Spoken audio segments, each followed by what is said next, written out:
Hi, and good morning or good afternoon or good evening, depending on your location.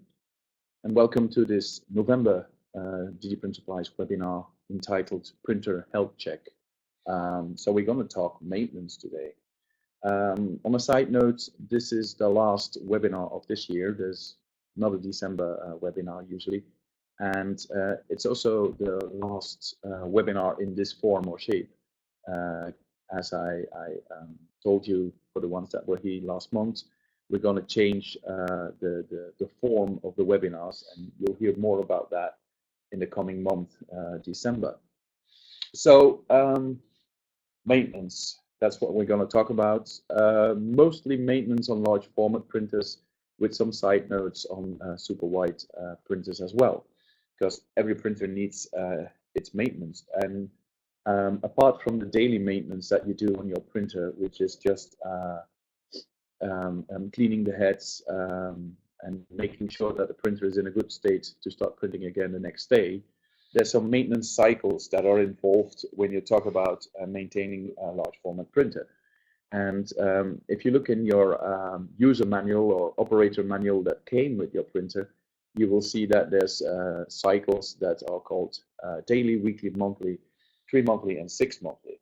And we're going to concentrate on 3 and 6 monthly maintenance cycles.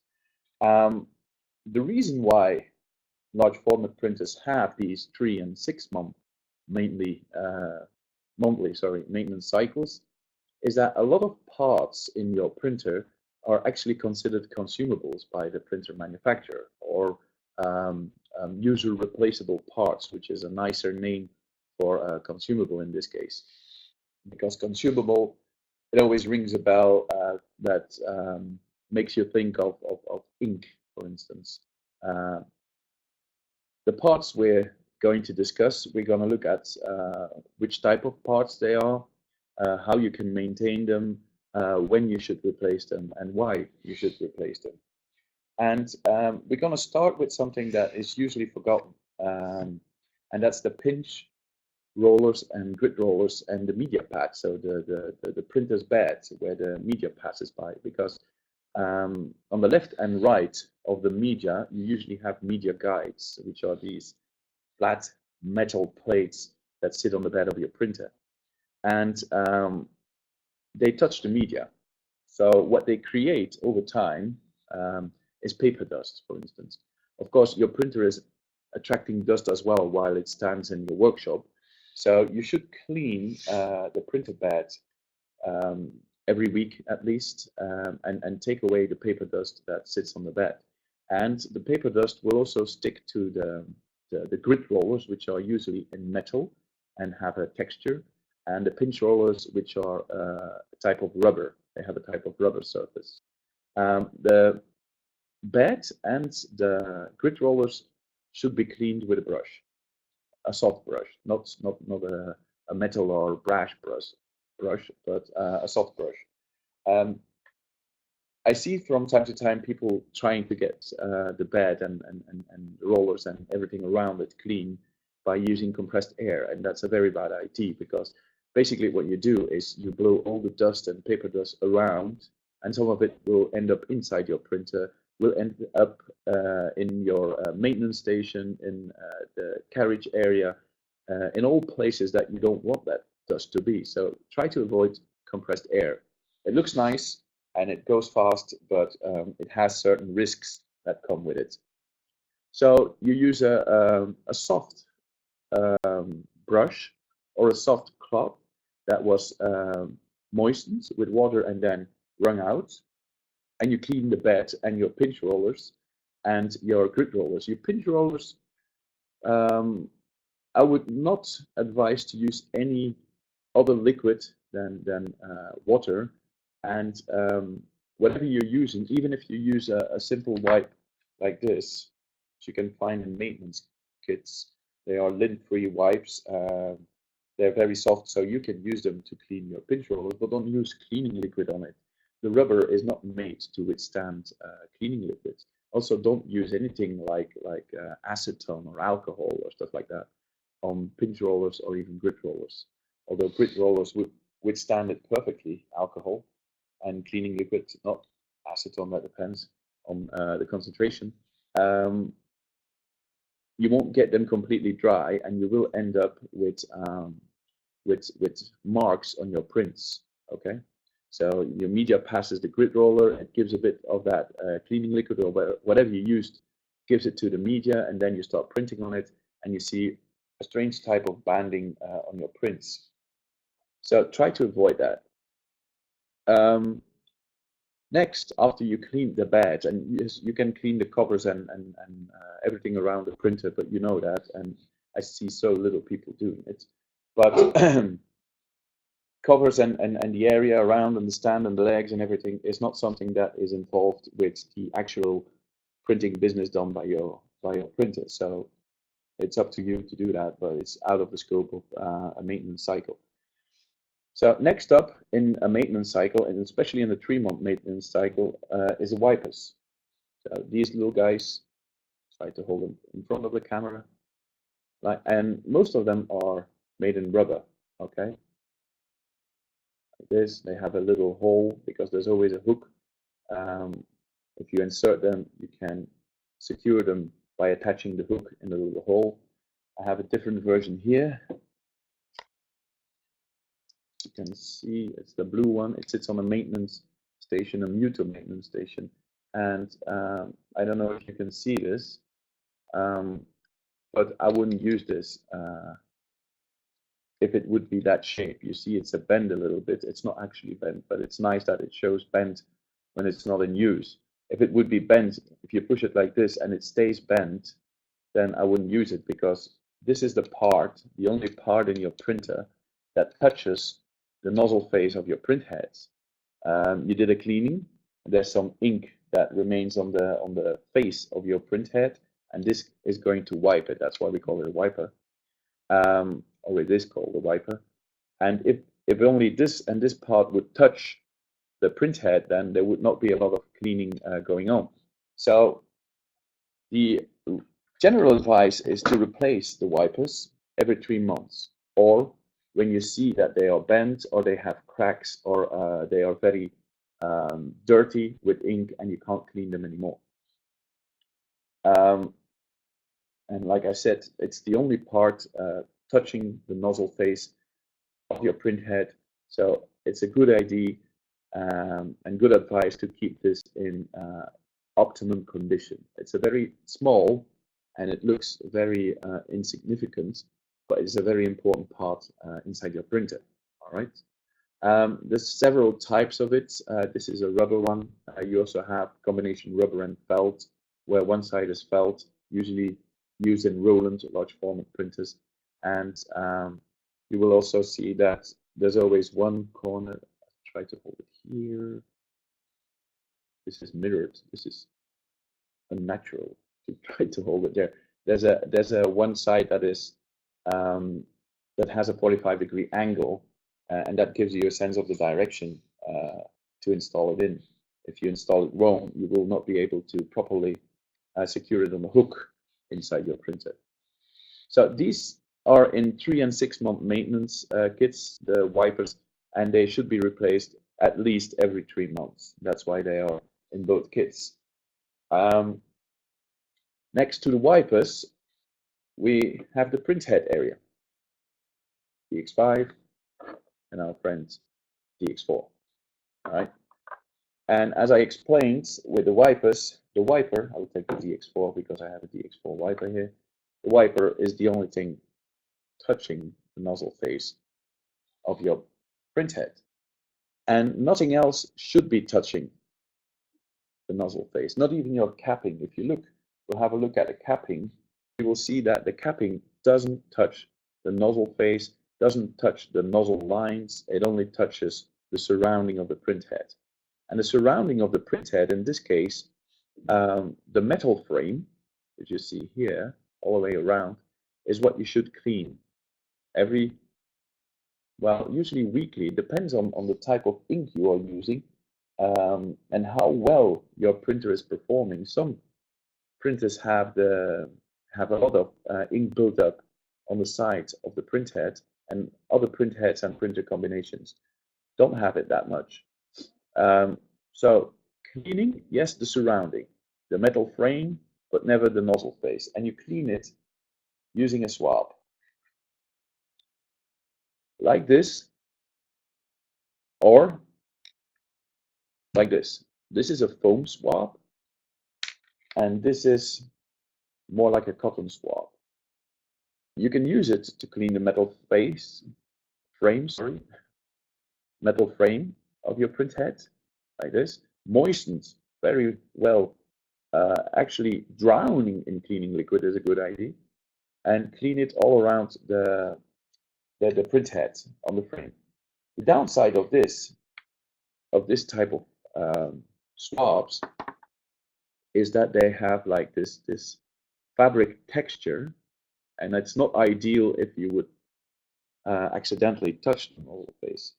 Also, when you clean around the print head, never use any force.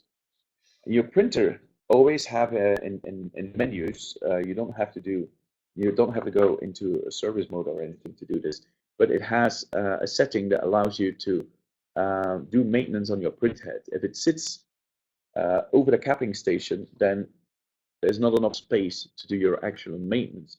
On the other side, it usually has a maintenance cover that you can open, and you can look under the print head, and you can actually work on the print head and clean it. So your printer will be on because you move it in that direction. And most printers also have a timer. And the reason is that you should not leave your print head on solvent ink large format printers for more than 30 minutes away from the capping station. Okay, so usually you will have a timer and then start beeping if you take more than 30 minutes. But let's be honest, if you have heads like this, usually one, unless you have a GB5 which has four, or heads like this, usually an array, and you need more than 30 minutes to clean the surrounding, then you really take your time. It's a good idea to take your time, but not that much. All right. Alternatively, you could consider cleaning the print head with a print head cleaning kit, something like this. Right, as a damper, as a syringe, you disconnect it from the damper, you put some cleaning liquids, you suck up some cleaning liquids in the syringe, connect it again, and then you can wash the print head. I wouldn't advise this in any daily, weekly, monthly, 3-monthly, or 6-monthly maintenance cycle. I would only do this if I have serious problems with my print head, if I have missing nozzles, for instance, that are blocked by ink or by dust or debris or any other kind of substance that doesn't need to be there. So I wouldn't do it because to do this properly, you will need to have access to the printer top at least. So that means that you have to take off covers, you have to take off the carriage cover, you have to disconnect dampers, block ink lines, etc., etc. So only when you have missing nozzles or stuff like that, you can consider to clean it. Ultrasonic is another way of cleaning print heads, but that is even a more extreme measure that you would only do to recover print heads and not clean them. We do have customers that have super wide format printers that have more robust print heads than the Epson types I have here, and they have like 8 print heads, for instance, in their printer, and they cycle another 8 print heads in an ultrasonic station. So they always have 8 heads printing and 8 heads that are perfectly cleaned and free of any ink or debris or dust. And then they change the print heads, I think, every 2 weeks. That's extreme, but they are not likely to run into troubles caused by missing nozzle or stuff like that. It's a way to do it. Right, so we went from wiper to print head cleaning and the surrounding of print head cleaning. Side note on printer head cleaning, in most large format printers, as I explained several times, you don't touch the nozzle face, not with a swab, not with a wipe, and certainly not with your bare hands. You do know that you need to wear these whenever you do maintenance. But if we talk about super wide printers, which have more robust print heads, like Psycho print heads or Dymatics Spectra print heads, for instance, then these are usually cleaned by actually touching the print heads. The reason is that they are built for it. That's one, and two, their nozzles are usually a lot bigger than the nozzles of an Epson, where you speak of droplets of 3 picoliter or 1.5 picoliter, and in super wide you go from anywhere from 15 to 80 picoliter. So the nozzles are a lot bigger, and they are cleaned, the print heads on super wide printers, with wipes like this, which are folded and then soaked into cleaning liquids, and then you can wipe the print heads one direction back to front, or with a foam wipe, depending on the type of print head. Okay, so but for us, for the Roland Mimaki Muto operators and users, we don't touch the print head. Right, capping station or capping. This is a capping of a DX5, and this is a capping station for DX4 heads. That needs to be cleaned from time to time as well. This keeps your print head alive. When you're not printing, every capping has, you see the little black thing going all the way around it, right? That's also made in rubber, and that seals your print head. So it makes sure that your print heads doesn't dry out. So it's very important to clean this rubber. And as soon as you don't have a decent seal anymore, you will start to see missing nozzles caused by air. So a part that you need to keep your eye on, that you need to keep clean, usually you need to moisten the sponge that sits here as well. But the most important thing is to keep the rubber around it free of ink or any other substances. And herefore, you can use cleaning liquids, but in a two-step process. So you clean it using a swab again with cleaning liquid, and once all ink is gone, you should make sure that most of the cleaning liquid is gone as well by using a wipe. If you leave too much cleaning liquid on the rubbers itself, they will start to disintegrate much faster than they are supposed to do. A good capping needs to last at least 6 months in your printer. When I put it on a print head, you will see what I mean with a seal. Hold it in front of the camera. So difficult to see, but as you can see, I'm trying to, there's no light coming through anymore, and this print head is completely sealed. Connected to the capping is usually your maintenance station or a pump. Okay, and the pump, when you do a cleaning, or you let your printer do a cleaning, that's what I mean, then ink is run through the print head, falls onto the capping, and then the pump makes sure that it is taken away. That's one of the functions of the pump. Of course, it also makes sure that the ink passes through your system.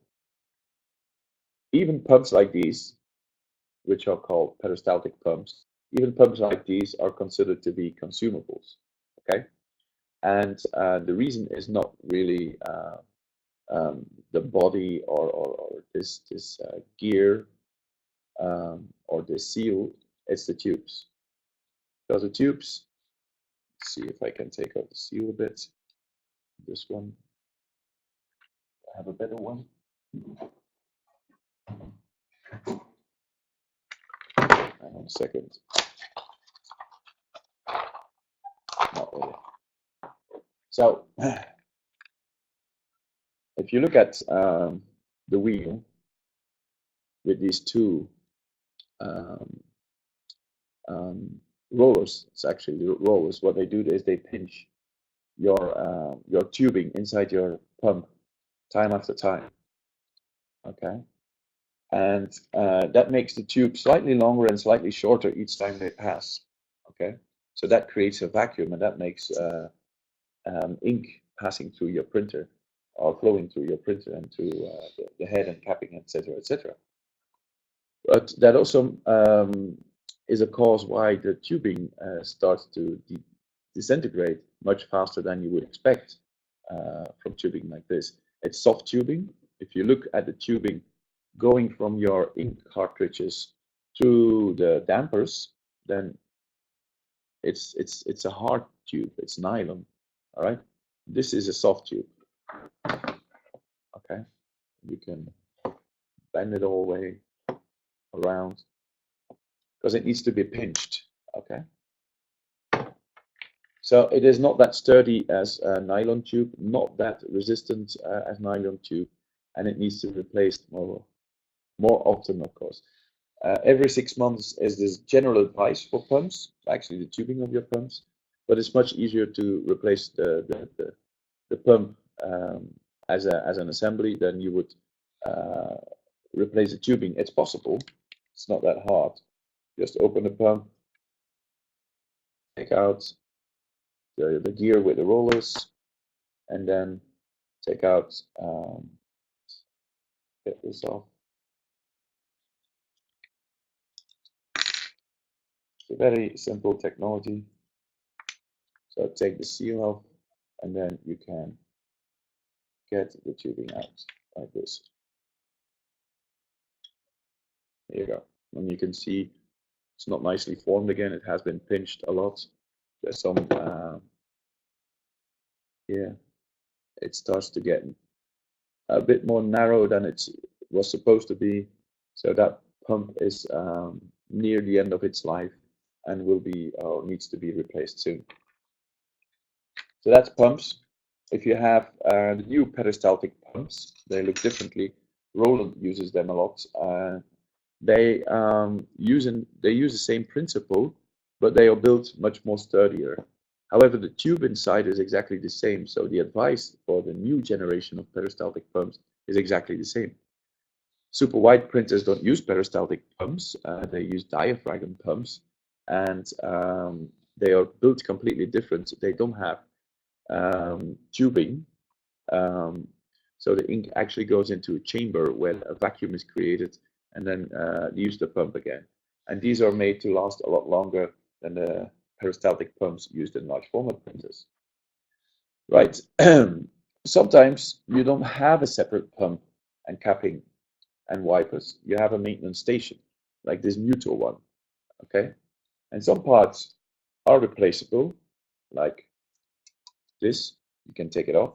This you can take out. If I move it in the correct way, you can see the two hooks holding it.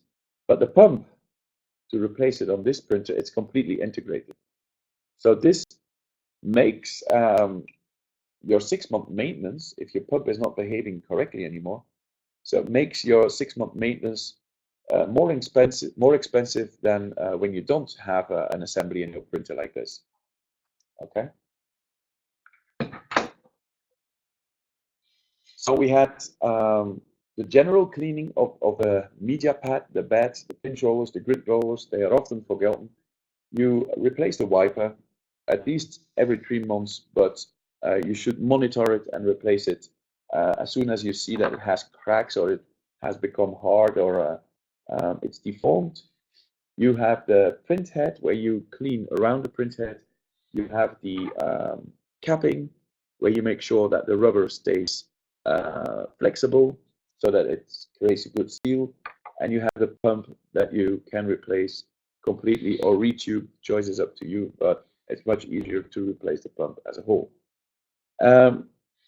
Some printers also have these flushing boxes.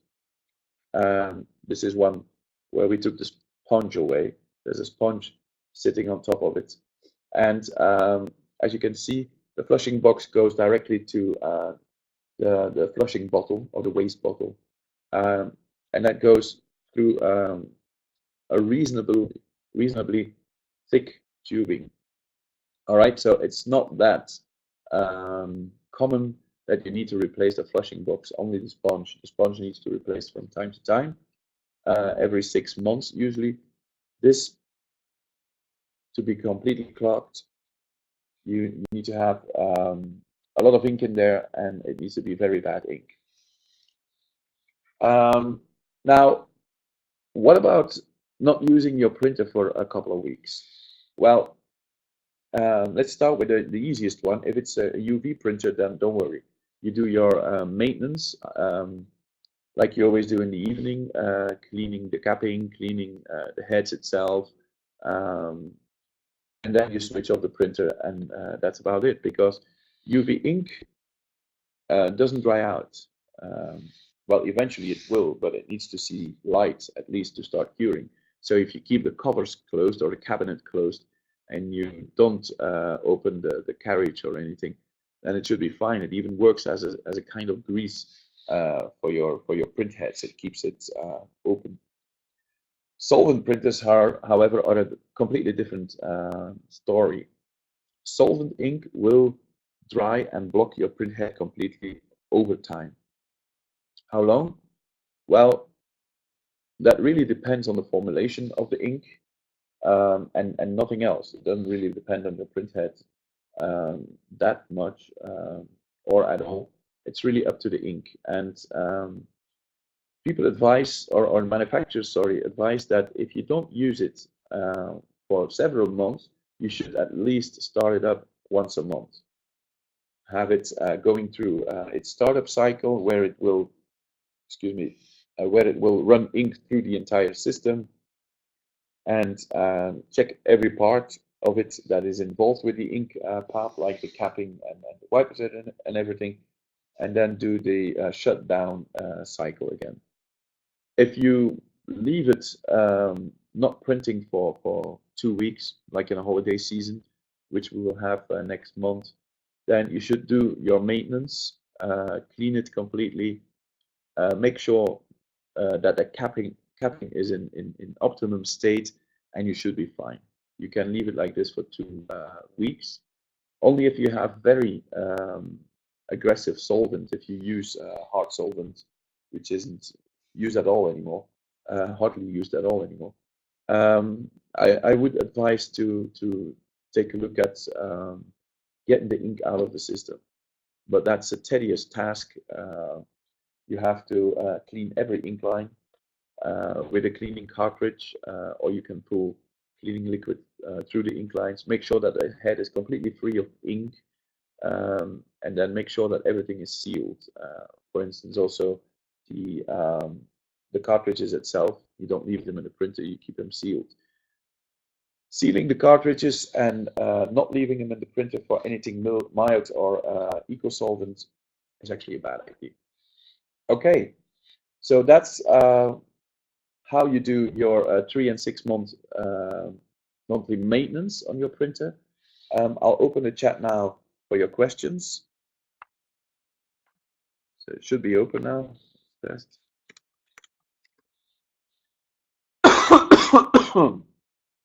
And if you have any questions, I'm happy to answer them. And as usual, this webinar and any previous webinar can be seen on our YouTube channel or on our support website, which you can find if you go to our website, digiprint-supplies.com. In the right-hand corner, there's a button called Technical Support, and you can see it there again. Hi, Søren. Søren, I should say, probably.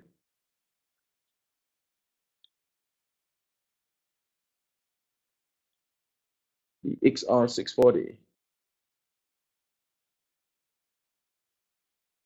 That depends on the reason why you had to replace the print heads. But it's fast. It really is fast because the life of a print head is expressed in how many actuations it can do. So open and closing of the nozzles. And 9 months is really fast. And then XR, it's fast. You use original inks.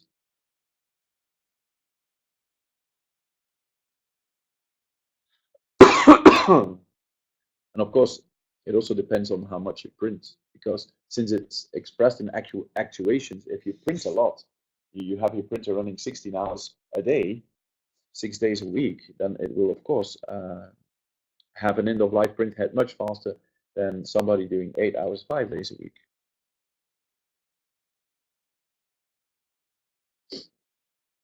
That's not new to me, sir. Sorry to say so. Um,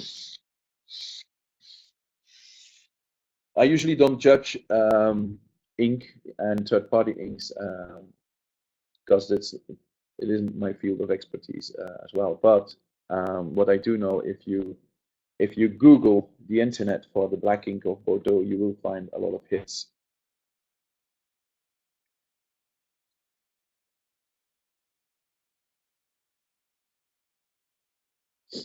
See any other questions? If you don't print that much, it's really, really fast done.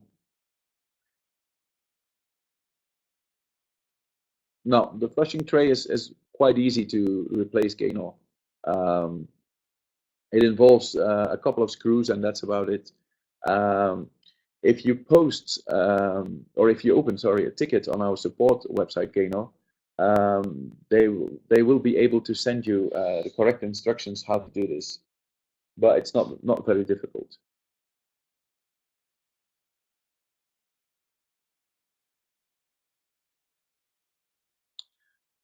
Right. Andre, if you would go to our YouTube channel and look for the webinar on missing nozzles and what they tell you, you would learn that what you're having there is typical air inside your system, which can be caused by a leak at the uh, tubing, but that's not really very common because you would also see ink inside your printer. So you need to look at your pump and capping. And the reason is if you have missing nozzles and you do a cleaning by your printer and these nozzles come back and others are gone, then that's the only explanation, air. Well, Søren, it would at least teach you if it is really ink related or if you have any other problem in your printer. It's the only way to test it is what you can do since you have black that is having the trouble is going with a Roland black instead of a Bordeaux black. You need to keep a good eye on what that does for your profiles and for your prints, of course, because all of a sudden you will use a different type of black. And also, you should at least try to find out whether the cleaning liquid that you use, if you use any inside the printer, is compatible with both inks.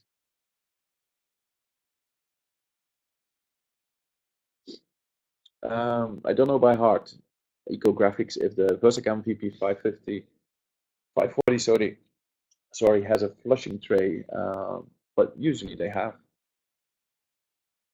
If you go on our support website, Ecographics, you can check it. There's some drawings of the VP 540 there that can be found.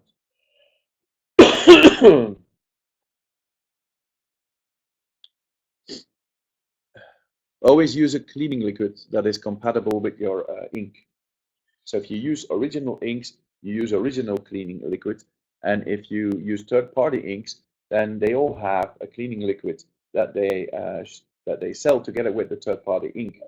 So you should use one that is compatible. Now, to be perfectly honest, all cleaning liquids for solvent printers are based on the same components. Okay, and if you have, for instance, like in the case of Søren, you have Bordeaux ink in there, and you use the original Roland cleaning liquid, then there's no chemical reaction that will start or no gelling or anything like that, okay?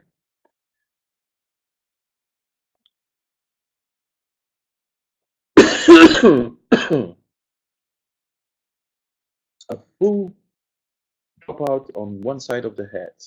Did you replace the flat cable going to the head, Gaynor?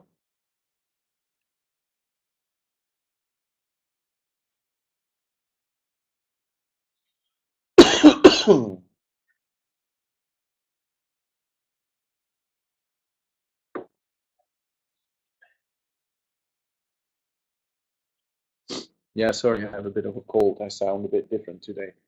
I was asking if you replaced the flat cable, so the electronic cable that connects to the printhead, did you replace that as well? Or did you check if the connection is still good?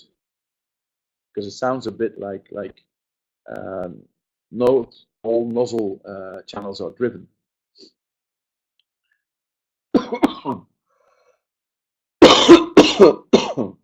Okay.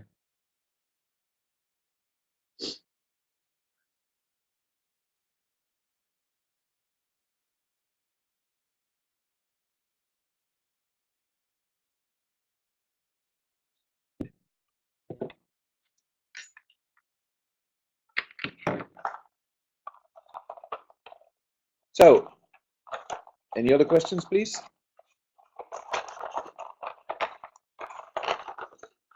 While I play with this pump.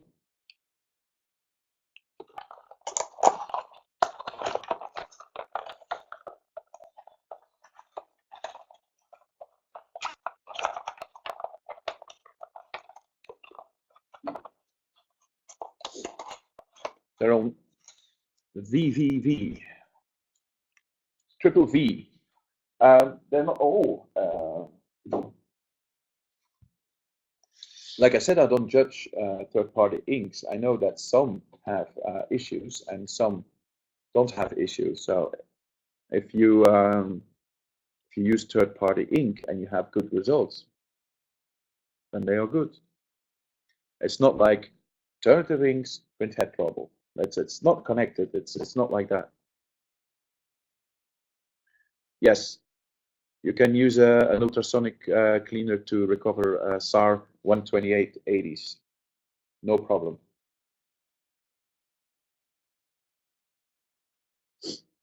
Not that I heard of, Richard.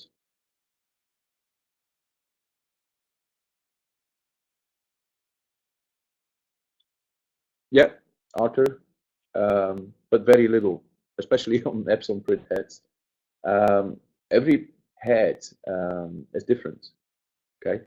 And what it does, the rank on an Epson print head is taking control of how the actuations work. If you look at a nozzle, it goes like this. So it's closed, and then I hate it when my camera is mirrored. So it goes like this, squeezing out a droplet.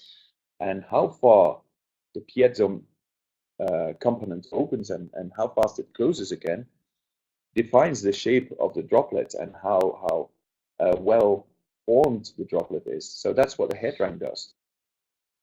It tells the piezo elements how they need to open and close.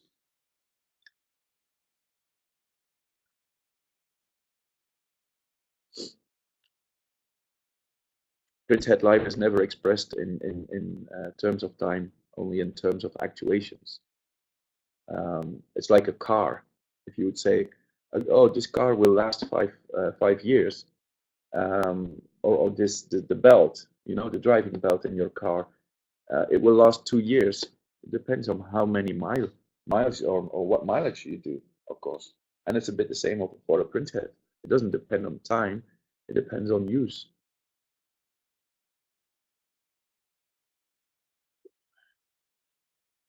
The Agfa Annapurna, very wide range of models in there. The Agfa Annapurna. It's the one with the Konica heads, which last longer than Epson heads.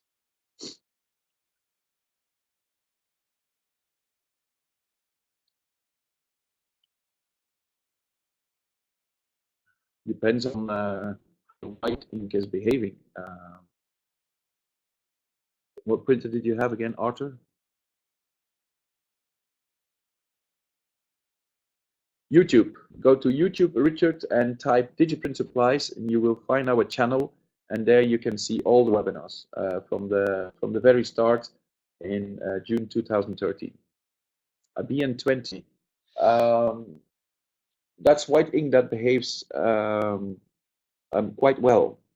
If you look at white ink in UV printers, and you wouldn't use white ink for for days, or well, not days, but at least weeks, then it would come completely blocked. In the Roland BN20, it's not likely that it will be blocked. So if you replace it by a cleaning cartridge, your ink lines are supposed to be free. Okay, guys, thank you very much for joining us today. Look out for our mailing on the new shape of the webinars in the next year, in 2016. And I hope to see you again next year. Have a nice day. Bye-bye. Cheers.